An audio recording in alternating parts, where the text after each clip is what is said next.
So recently, there's quite a number of new launches that are coming up. What are the layouts should we avoid, especially when we want to exit smoothly in the future?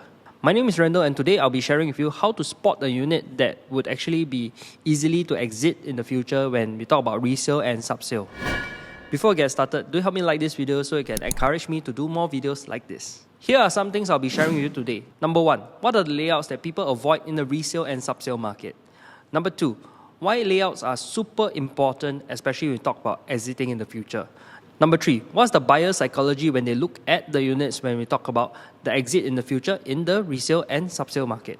So number 1, let me share with you a story of my cousin when we were actually looking for a unit in the start of this year when we were exploring 2 projects. So one of the projects actually was above a shopping mall, and it's actually one of the very convenient locations. But however, the layouts that we do see was that actually the living room was very narrow. So based on this, you can actually take a look at the example over here, where you can actually understand more of to how the layout looks like. And in this 2-bed 1-bath, actually the layout was very nice on the paper in terms of the financials. But however, because the layout felt very claustrophobic, especially when we walk into the alleyway.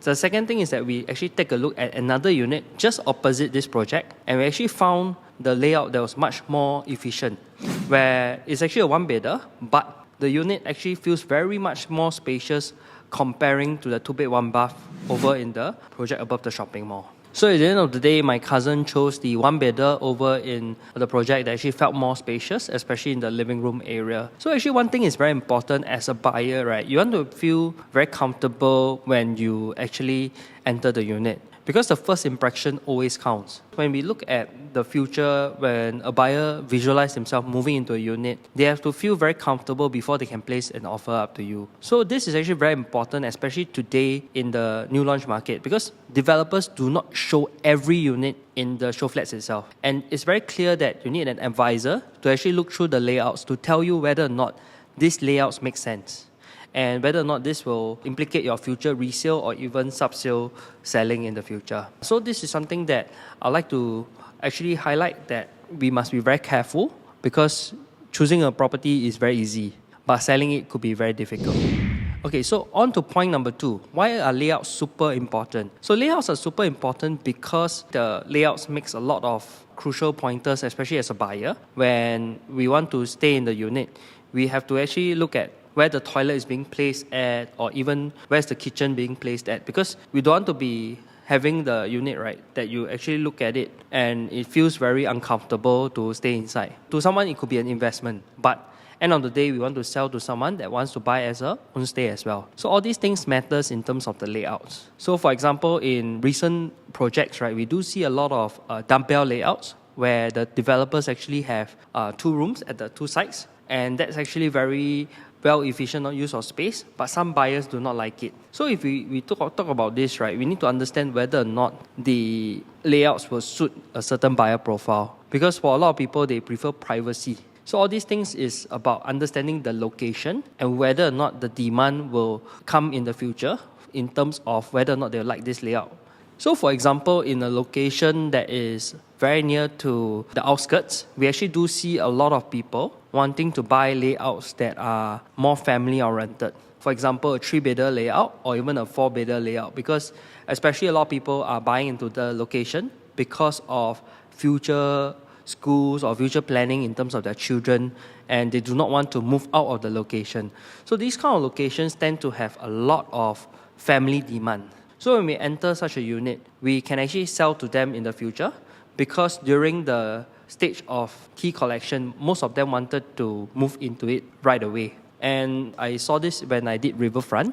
And initially, I do have only a 1-bedder and a 2-bedder unit. But the buyers that came in actually asked me for 4-bedder units or even 5-bedder units, because they wanted to actually move in right away. They cannot wait the time of the TOP.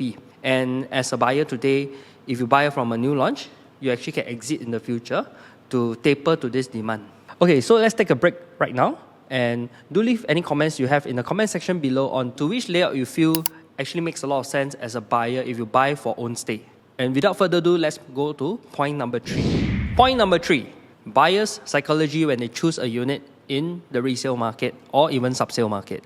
So most of the time, buyers that comes into looking into an area, right, they actually want to look at an area that has a lot of growth potential, where they can actually foresee themselves bringing up their kids in the environment of the project. For example, like we talk about Riverfront, where that project actually has a lot of lifestyle elements. For example, just across the street, there's actually a park connector, and it's actually very comfortable for a family to visualize themselves living inside. Another important pointer I've realized in the project itself is also whether or not this project does have a layout for the parents to stay together. For example, room that's on the other side, where it's like a dumbbell layout, but a 4-bedder dumbbell layout, where the parents actually have a junior master to stay in one side, and the owner actually stays on the other side. So there's actually a lot of separation in the projects. So all these layouts are very important in terms of how a buyer looks at the project in the future. Because all these things is that buyers tends to want to look at units that they can visualize themselves living inside for the next 5 or even 10 or even 20 years time. Because all these things are very important, because most people don't like to move a lot. So that's actually one of the main strategies and main psychology that the buyers look out when they are entering a project. So personally, I prefer a layout such as a 3-bedder. For example, recently I just bought a 3+ flexi room in Randall Mansion itself, because this layout actually makes a lot of sense for a family to live inside. Because even if my wife and I decide not to subsell or even sell it in the future, we can actually visualize ourselves living inside. And this is actually very important for us, especially as a young couple planning our own family journey as well. So in conclusion, one of the things that I felt very important as a buyer is to avoid layouts that feel very claustrophobic, especially as a future seller in the future. You do not want to be having buyers coming to you to always share with you this objection that the units feel too small. So when we choose a unit, we have to actually understand that how the living room width is very important. Because sometimes the size may be the same, but the width is actually very thin. So we choose a width that's much larger and actually feels more comfortable. For example, like Randall Mansion, the one that I bought, is a 3-meter width where you can actually place your sofa and the TV is felt very far away from you. So again, if you like this video, do feel free to like, share and subscribe, and hit the notifications bell to get notified for more videos that I'll be uploading. Cheers everyone!